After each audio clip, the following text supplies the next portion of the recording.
विश्वेश्वर ज्योतिर्लिंग और उनकी महिमा के प्रसंग में पंचक्रोशी के महत्ता का प्रतिपादन।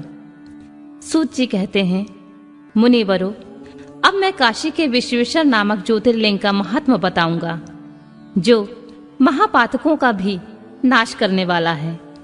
तुम लोग सुनो। इस भूतल पर जो कोई भी वस्तु दृष्टिगोचर होती है, वह सच्चिदानंद स्वरूप निर्विकार एवं सनातन ब्रह्म रूप है।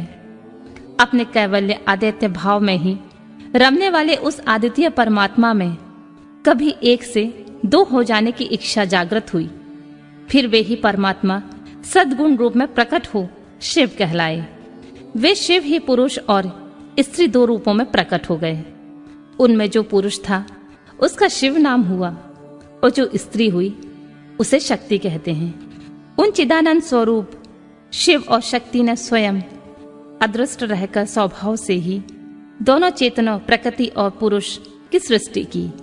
मुनिवरों, उन दोनों माता पिताओं को उस समय सामने ना देखकर वे दोनों प्रकृति और पुरुष महान संशय में पड़ गए। उस समय निर्गुण परमात्मा से आकाशवाणी प्रकट हुई, तुम दोनों को तपस्या करनी चाहिए, फिर तुमसे परम उत्तम सृष्टि का विस्तार होगा। वे प्रकृति और पुरुष बोले, प्रभु शिव, तपस्या के लिए तो कोई स्थान ही नहीं है। फिर हम दोनों इस समय कहाँ स्थित होकर आपकी आज्ञा के अनुसार तप करें। तब निर्गुण शिव ने तेज के सारभूत 5 कोस लंबे चौड़े शुभ एवं सुंदर नगर का निर्माण किया, जो उनका अपना ही स्वरूप था। वह सभी आवश्यक उपकरणों से युक्त था। उस नगर का निर्माण करके उन्होंने उसे उन दोनों के लिए भेजा। वह नगर आकाश में पुरुष के समीप आकर स्थित हो गया। तब पुरुष श्री हरि ने उस नगर में स्थित हो सृष्टि की कामना से शिव का ध्यान करते हुए बहुत वर्षों तक तप किया। उस समय परिश्रम के कारण उनके शरीर से श्वेत जल की अनेक धाराएं प्रकट हुईं, जिनसे सारा शून्य आकाश व्याप्त हो गया। वहां दूसरा कुछ भी दिखाई नहीं देता था। उसे देखकर भगवान विष्णु मन ही मन बोल उठे, यह कैसी अद्भुत वस्तु दिखाई देती है। उस समय इस आश्चर्य को देखकर उन्होंने अपना सिर हिलाया, जिससे उन प्रभु के सामने ही उनके एक कान से मणि गिर पड़ी। जहां वह मणि गिरी, वह स्थान मणिकर्णिका के नाम से महान तीर्थ हो गया। जब पूर्वोक्त जल राशि में वह सारी पंचक्रोशी डूबने लगी और बहने लगी, तब निर्गुण शिव ने शीघ्र ही उसे अपने त्रिशूल के द्वारा धारण कर लिया। फिर विष्णु अपनी पत्नी प्रकृति के साथ वहीं सोए।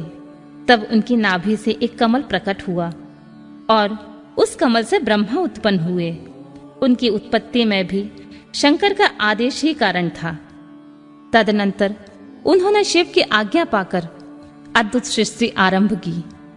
ब्रह्मा जी ने ब्रह्मांड में 14 भवन बनाए। ब्रह्मांड का विस्तार महर्षियों ने 50 करोड़ योजन का बताया है। फिर भगवान शिव ने यह सोचा कि ब्रह्मांड के भीतर कर्मपाश से बंधे हुए प्राणी मुझे कैसे प्राप्त कर सकेंगे। यह सोचकर उन्होंने मुक्तिदायिनी पंचक्रोशी को इस जगत में छोड़ दिया। यह पंचक्रोशी काशी लोक में कल्याणदायिनी, कर्म बंधन का नाश करने वाली, ज्ञानदात्री तथा मोक्ष को प्रकाशित करने वाली मानी गई है। अतएव मुझे परम प्रिय है। यह स्वयं परमात्मा ने आविमुक्त लिंग की स्थापना की है। अतः मेरे अंशभूत हरे, तुम्हें कभी इस क्षेत्र का त्याग नहीं करना चाहिए। ऐसा कहकर भगवान हर ने काशीपुरी को स्वयं ही अपने त्रिशूल से उतारकर मर्त्य लोक में के जगत में छोड़ दिया। ब्रह्मा जी का एक दिन पूरा होने पर जब सारे जगत का प्रलय हो जाता है, तब भी निश्चय ही इस काशीपुरी का नाश नहीं होता।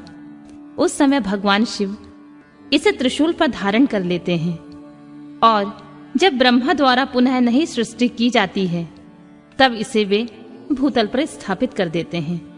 कर्मों का कर्षण करने से ही इस पुरी को काशी कहते हैं।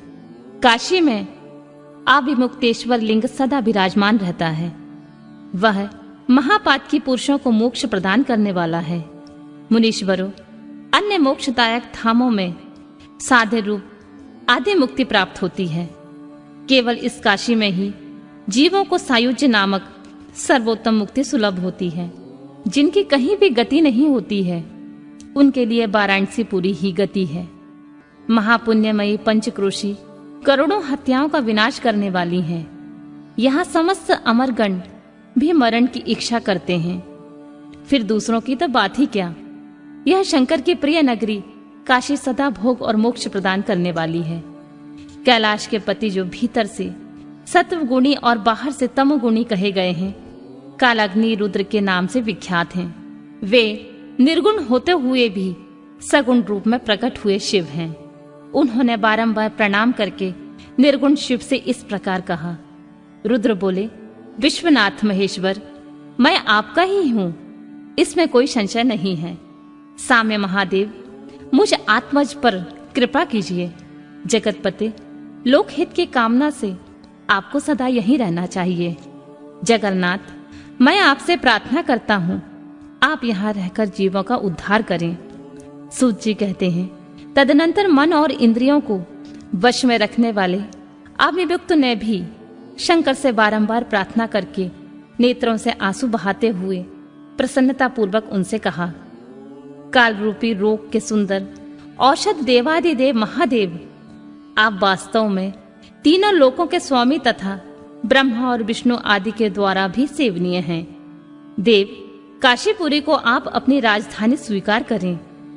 मैं आचिन्य सुख की प्राप्ति के लिए यहाँ सदा आपका ध्यान लगाए स्थिर भाव से बैठा रहूंगा। आप ही मुक्ति देने वाले तथा संपूर्ण कामनाओं के पूरक हैं, दूसरा कोई नहीं। अतः आप परोपकार के लिए उमा सहित सदा यहाँ विराजमान रहें। सदाशिव, आप समस्त जीवों को संसार सागर से पार करें। मैं बारंबार प्रार्थना करता हूँ कि आप अपने भक्तों का कार्य सिद्ध करें।